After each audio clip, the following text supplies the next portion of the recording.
Beanie went wild on that, and Annie also had a really good game combined in a 20-kill game in the 35-minute win against Renska in day one. Yeah, the second match of the entire split when it combined 17, 4, and 13. Annie and Beanie sounds like a kid's buddy cop movie. Annie and Beanie, they ran the show. Skeeto, despite an okay performance on the Renekton, also picked up what was the only win on Renekton in the CBLOL until last game. FNB picked up a dub on it. But yeah, they've taken away the Orianna because that's what he popped off there. Okay. And Samira, no one gets to play it. And we still have 15 for 15 Pantheon bans. You know who's currently not sitting at 100% pick ban rate, depending on how this pick phase goes here, 4x4? Does her name start with Akali and end with... Oh, is that a Mumu? Oh, the excitement for 4x4. No, unfortunately, we got baited. But yes, it is she whose name starts with an and ends with Kali.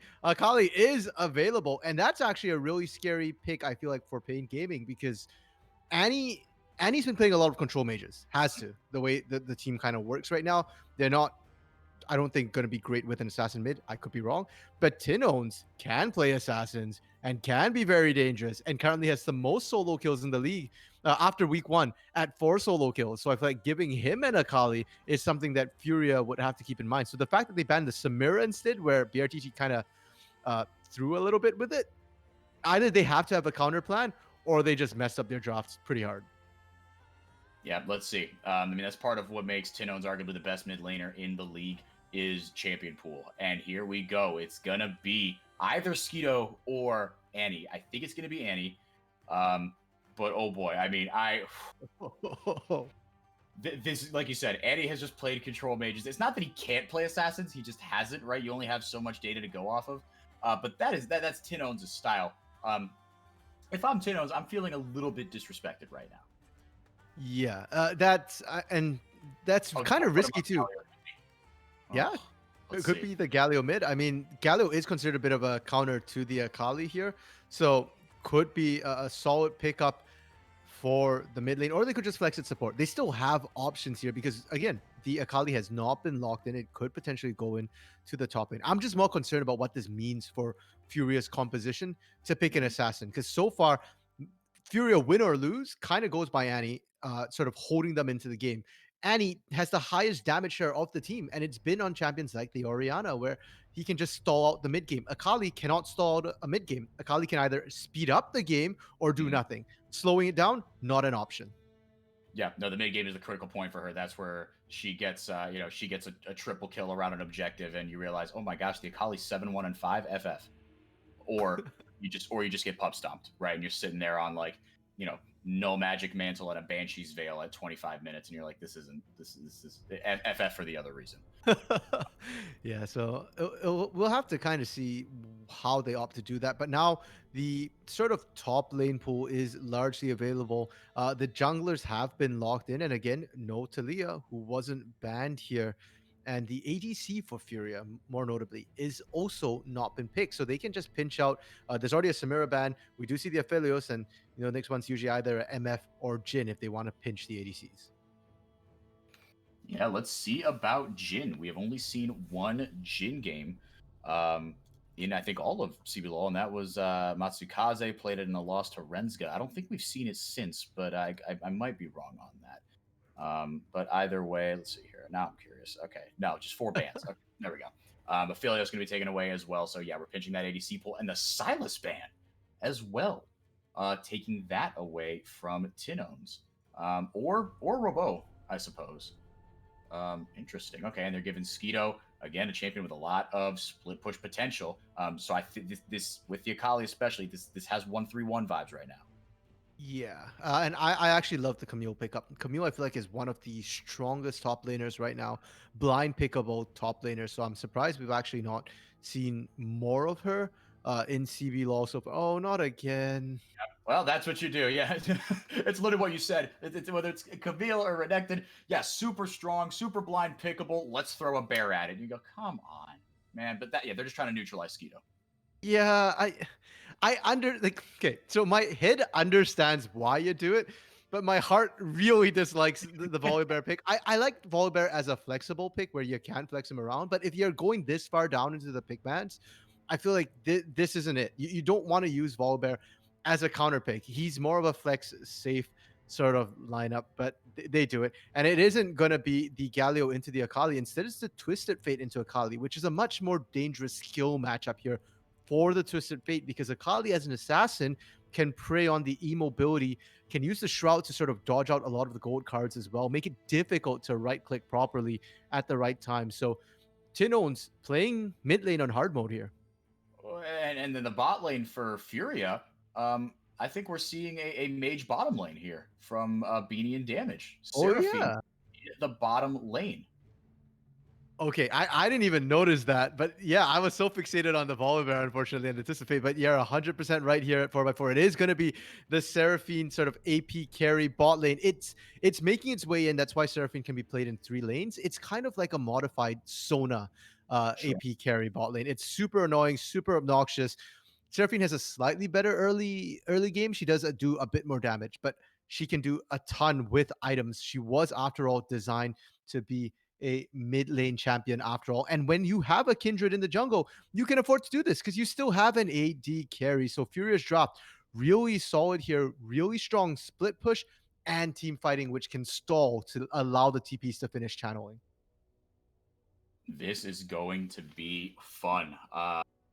Yeah, I'm looking at as well in the jungle position on the Kindred. Follow has been probably the unfortunately the least talked about part of this Furious squad. I think this is a big test for them against a very good Pain Gaming team. And Pain, I feel like they have a chip on their shoulder. They're going to come in here guns blazing because the loss to Loud, I think really if I'm a member of Pain or a Pain fan, that loss to Loud really stings, especially given how you just brushed aside a half decent team in Cruzeiro. We don't really know a ton about them just yet, but they absolutely blew them over. And Furia is another kind of upper middle tier team that Pain want to dispatch with some authority right now. Yeah. So when I was preparing the memes for today, 4x4, I actually had a couple of other memes prepared and we had to kind of decide which one we wanted. And one of the memes that kind of didn't make it was actually another Pain meme regarding their game against Loud. And it basically showed a train getting derailed. So I'm really hoping that I don't have to pull that out next week here and that Pain actually win this one. Because, or, it's a little bit rough. On paper, Pain should be winning this. They've got better lanes. But I'll be honest, I actually think I like the drop from Furia a little bit better. There is a lot of global power for Pain Gaming, but so far, globals and CBLOL have been kind of mixed at best. Mm-hmm. I think that's very well said, and I think you're right. Yeah, but I think thematically, you kind of know what Furia is trying to do here. You've got this is a very this comp wants to go forward. You've got Beanie just kind of in the back line. Skeeto with Skeeto and Annie can get back there. I am looking forward to seeing the skill matchup. Tinone's going commencing stopwatch and corrupting pot here, along with the unsealed spellbook, which is very common on Twisted Fate. Whereas Annie going straight Doran's shield. There you see Pain Gaming. They have got the backing. They're one of the most storied organizations in Brazil. And they're certainly have their fans rooting like it as well. But Furia has been around a while as well. For sure. I mean, Furia has rebranded a couple of times. People might know them as Furia Uppercut, and before that, they were just flat Uppercut here. And they've had some good finishes here, but they're just still not quite necessarily top tier. And Pain Gaming, on the other hand, I think they've only ever actually won once the CBLOL. So despite being such a lauded team, such a historic team here, I think Pain might be coming into not just this game with the chip on the shoulder, but the entire season, really, because 2020 should have been theirs. Yeah, a lot of a lot of people were a little miffed that Pain couldn't force out, couldn't win that best of 5 to send themselves instead of INTZ to the World Championship. But and I imagine losing to Loud in the first game of the season probably didn't help things. Like I said, I think Pain is going to be on an absolute warpath here. Karaoke has the smite up, but Follow has the blue buff. He's a level down, though. Yeah, they are fighting over this Follow. Almost get that third stack of that auto. Trying to get it to below that 400 health threshold here, kiting it out. Polo doesn't have smite. Okay. Is able to grab it, gets the smite, throws out the smoke screen. He's double buffed, and he's caught up now. Yeah, that's what you do as Graves. You just dance around, you kite. Yeah, and that was actually really close because Polo's smite came up, I think, just a second when it dropped low enough. So Karaoke managed to take that. On paper, it shouldn't have happened because Karaoke was a level down, but he does manage to get that. That's going to be absolutely huge because this is a potential 3 buff to start the game against Follow there. And for a Kindred, obviously they want to try and scale up as quickly as they can, get the mark so that they can become that ADC for the team. Yeah, and he's going to have to be. Skeeto's going to deal, a lot of physical damage as well, but you've opted for all magic damage on the bottom side of your map. So I want to get him going as well. Robo here going for the PTA here. So not just, strictly defensive, not like Grasp Volley Bear, let's say, but did opt for secondary runes that are a little more defensive here, but I think that's pretty standard. Doran's Ring Volley Bear is still a thing. Remember that from last season. Just helps with those early skirmishes, and I like that into the Camille here because Camille is not quite at her strongest pre-6. It's that mid game where she really starts to shine. And one other thing about press attack too is that when you run press attack, you want to play PvP. You need to hit champions to make it worth it. So I'm not expecting to see a repeat of Tay's Volibear where he just went full demolition squad and just cleared turrets all day long here. I mean, not that Grass with Dying is really any better for taking turrets, but I basically just don't want to see a non-engaged top lane again. I want to see top laners engaging, fighting, getting flanks, and I see that with the Camille very, very obviously. I don't see it with the Volibear necessarily, but for now, Robo is playing this lane right, getting the abuse that he needs to get in the early lane to try and find those leads, keep that Camille down for the mid game. Yeah, no, because I think, you've got to be able to match him in the side lanes because he's going to be the response because that's where Skeeto is going to go. TP coming in here from Annie, just trying to get back and keep up the pressure here. Keep Tinones pinned under the tower a little bit here. Got some help. Got a lot of help. Pretty awkward spot. Are they seriously going to send a 4-man gank into the mid lane here? Even Beanie's actually coming down. But yeah, no, Tinones is shoved so far back right now. I don't think there's really any potential gank here. And instead of rotating to the dragon, they're just going to all disassemble, go back to the individual lanes. But bot side, BRTT already starting to make a nice, comfortable lead for himself down there. He's up 50-34. And going with the Bandle Glass Mirror here to start off for Beanie. So maybe it's a Moonstone game, right? I think yeah. I think that's what it's going to be. And I like that because with this lane, I mean, look, you still got Nautilus as he's Nautilus. He's point and click, a lot of point and click CC, like a just slightly less easy to execute Leona, but you're gonna get plenty of magic damage here from Annie, Skeeto, and Nautilus once they go forward. Will provide tons of damage, and Beanie will keep everybody alive. That long range CC with the charm is going to help set up fights really nicely as well. You don't need to be this boom boom bot as she was designed. Unfortunately, there goes a flash right into the Hex Tech ultimatum. Hit 6 at the perfect time. Robo looks like he might be disassembled. He hit 6 at the perfect time. Auto. It's going to be enough. Oh, no! Oh, that's a. That was the execute onto follow. He didn't even get.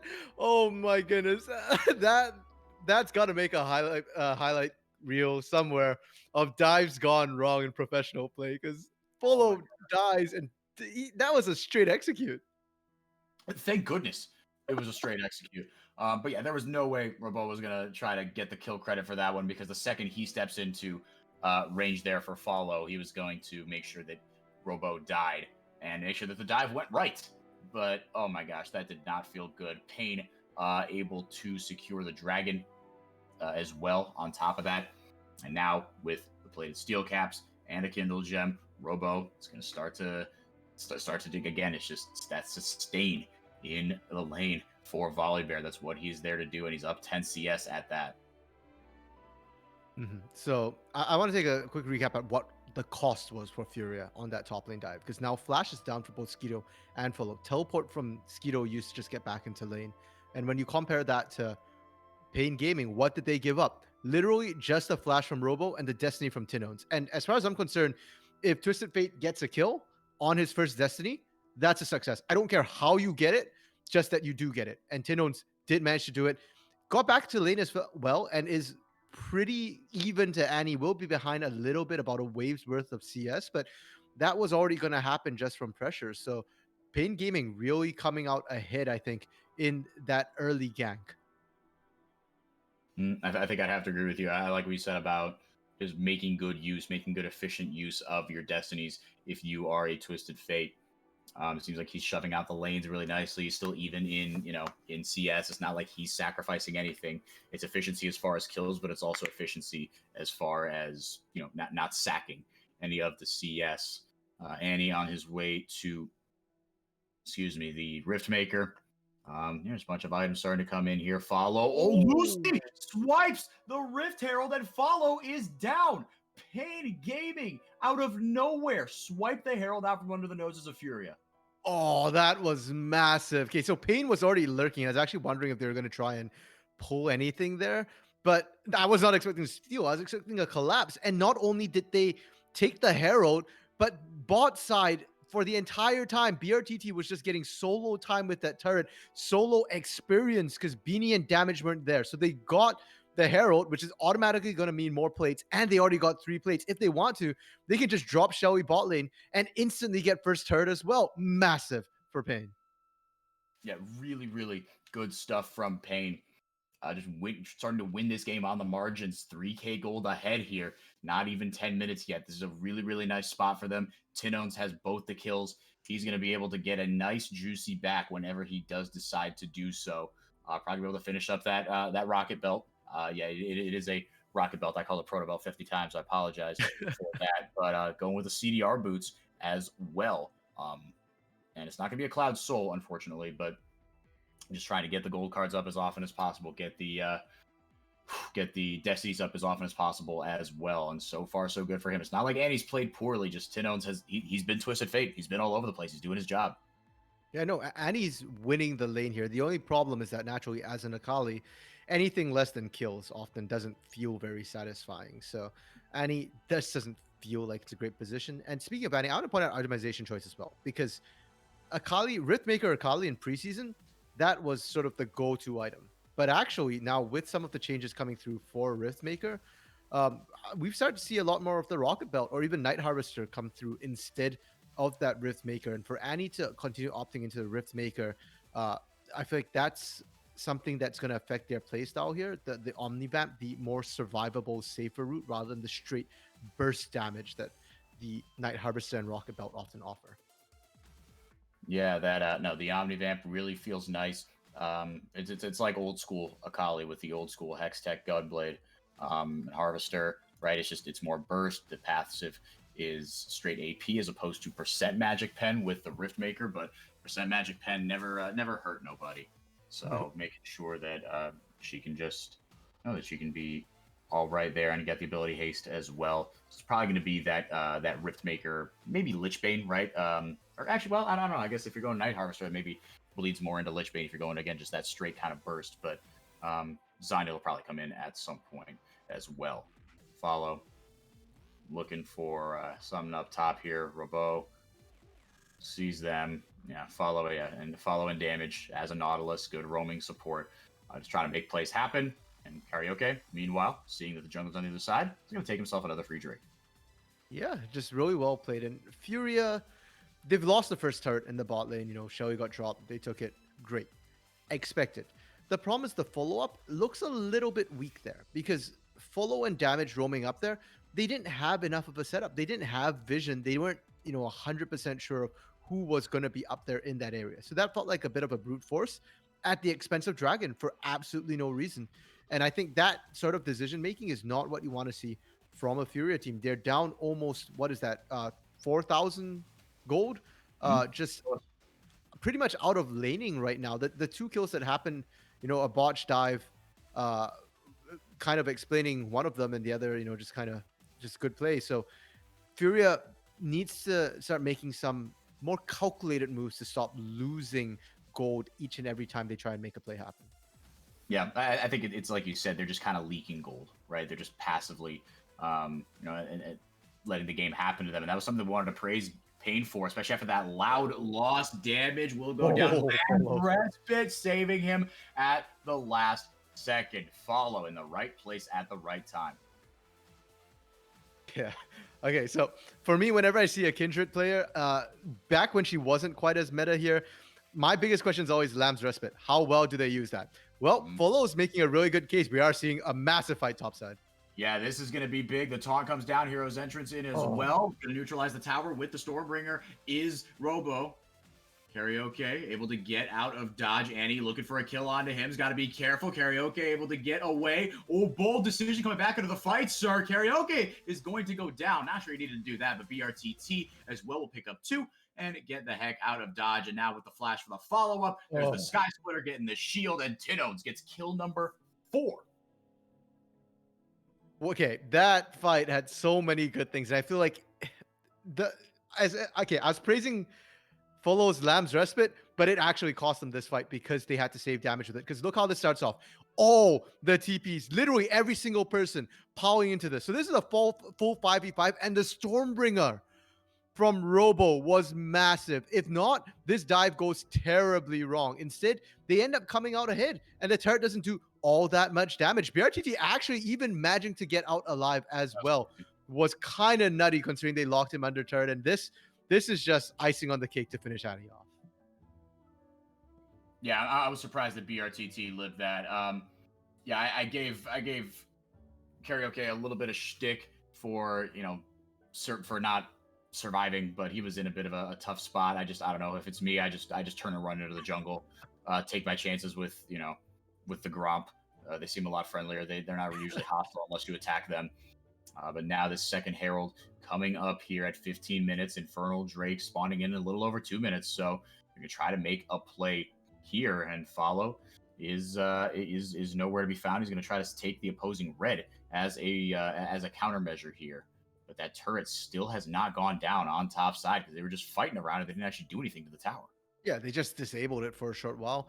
No more plates left on it here, so it's all or nothing. Either you take it and get the gold, or else it's not exactly a most initially productive sort of endeavor here. But they should be able to take it no problem. They're pretty strong, and I love the gold distribution on Pain Gaming. It's on BRTT, it's on Tinones, it's on their carries.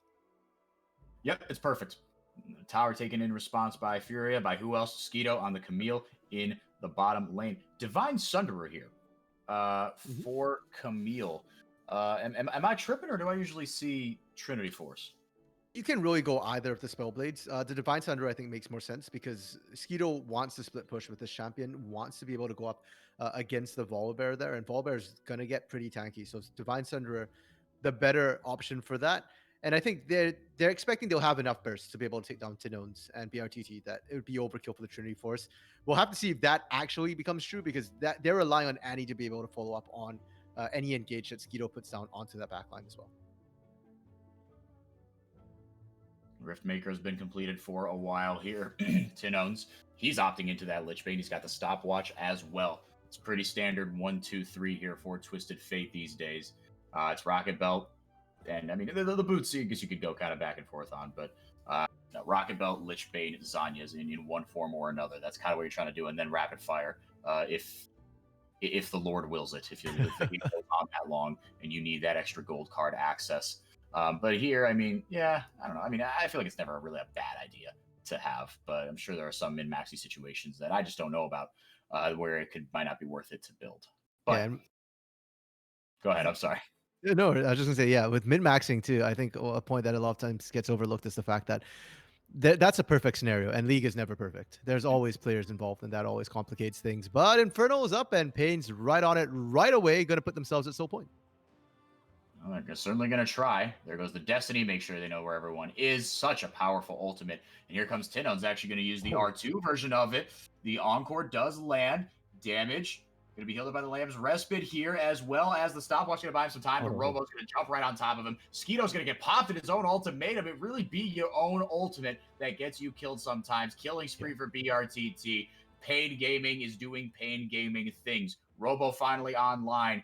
This is looking pretty rough here for Furia.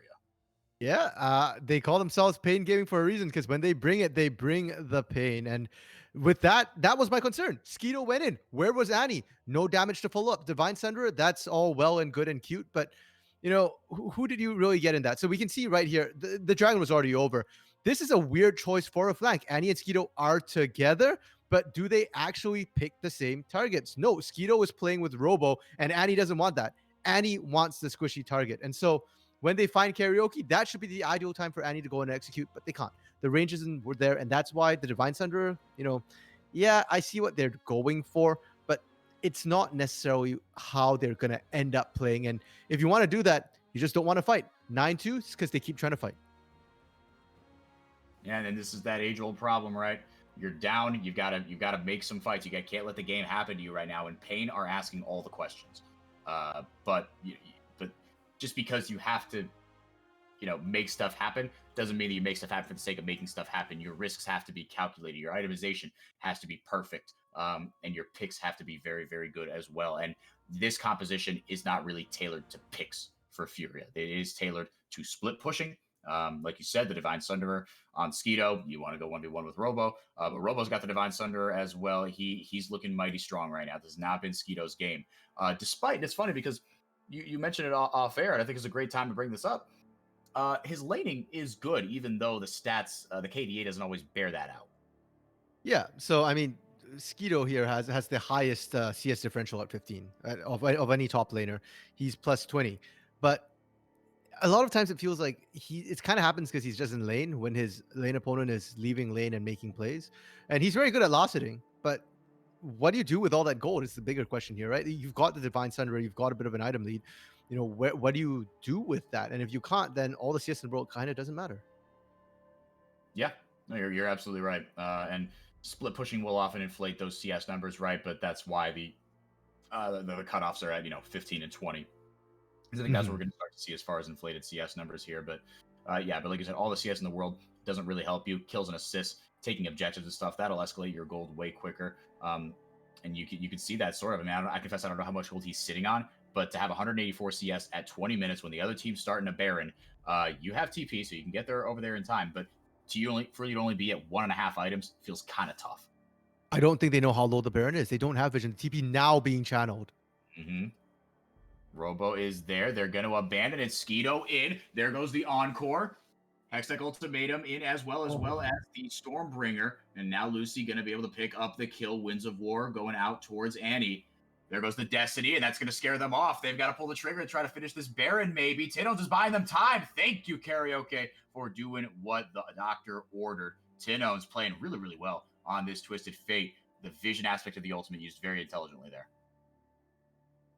Throughout the day today, forever, I've been talking about coordination, right? This, to me, is an example of really good coordination coming through from Pain Gaming there.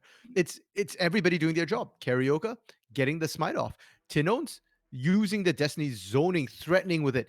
Normally, Twisted Fate, you don't see them jumping to the very front like that, especially not unless they have the Zonia's Hourglass. His stopwatch was already used, but Tino's did that to try and scare them off, to make sure that Follow would not be in a good position to, follow up and try and get the Baron there. So that to me was the epitome of a coordinated team effort, and that's the sort of Pain Gaming I want to see. Furia now have to mount an epic base defense here because Supermins are pushing in. Follow's got to be the one clearing them because Beanie's going to struggle to do so.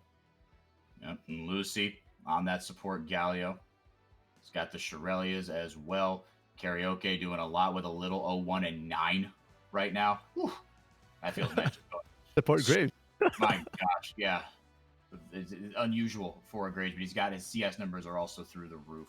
And the rest of the squad really doing well as well. All the damage coming down to Lucy, but that is a thick boy, Galio. My gosh, just face tanked all of that damage, and they are making plays here. We talked about the effectiveness of Baron power play. Double flat is not going to find its mark. Now BRTT naming a position to make a pick. The pre-channeled ultimate, very good. Onto Annie, it lands. Robo's turn.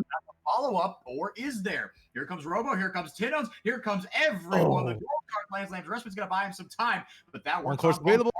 A minion caster. The ult goes out. Hextech Ultimatum as well. Lucy is so low. goes down, but Andy picking up 2 here and able to shut down BRTT before he himself goes down. Only 3 members left with the Baron buff. They've definitely got the damage here.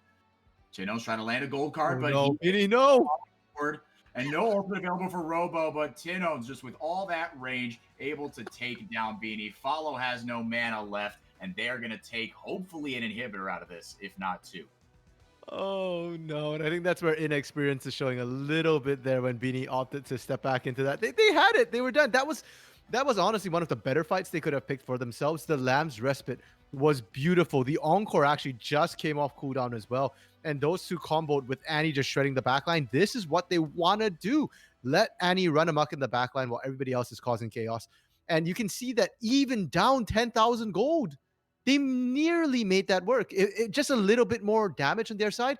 And that could have very well been just a completely one fight instead of what was a fairly even fight at the end of the day. So Furia, they still have one last breath left in them at this point here. They are not completely out. If they get another one of these good fights here, they might potentially be able to start mounting a bit of a comeback. It's going to be tough. The Infernal Soul is online. Everyone on the Pain Gaming side has 3 items. Well, I mean, I guess if you're Karaoke, you have 2.5, but still the point stands. Everyone else on 2.5. They are just heftily ahead. Robo taking it right to Skeeto, who has to rappel over, but Robo has a blast cone. The W's not going to land. Here comes the Destiny. Gold card lands, and Skeeto, X-Tech Ultimatum's in, repels right out. Robo picks up the kill, creating a numbers advantage here. That is what you do as Twisted Fate. Tino's playing this extremely well. Okay, and I was saying that I don't want to see another like Demolisher Volibear here, and Trucklax, take notes from Robo here, 4-0-4 on this Volibear. That's what you love to see. And I also want to shout out Skeeto for using that Hextech Ultimatum because it actually dodged out the gold card perfectly as well. If not, well, still died at the end of it, but could have died a lot earlier if they didn't actually get that done right. Look cool.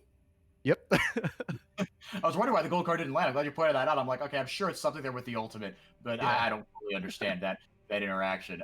But no, it looked really cool. Inhib goes down, Nexus turret, or Inhib turret rather, going down as well, putting pressure on all these lanes. No Baron buff, no problem. They're just so much stronger with this last wave up in the top lane.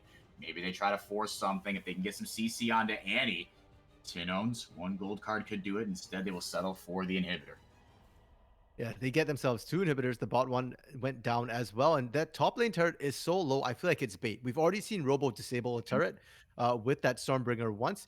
He can do it once, he can do it twice. So they have to be really, really careful if they decide to try and take a final stand at this turret. But I almost want to say, if not here, where? Because under your own Nexus turrets, you're going to have supers pushing in at that point.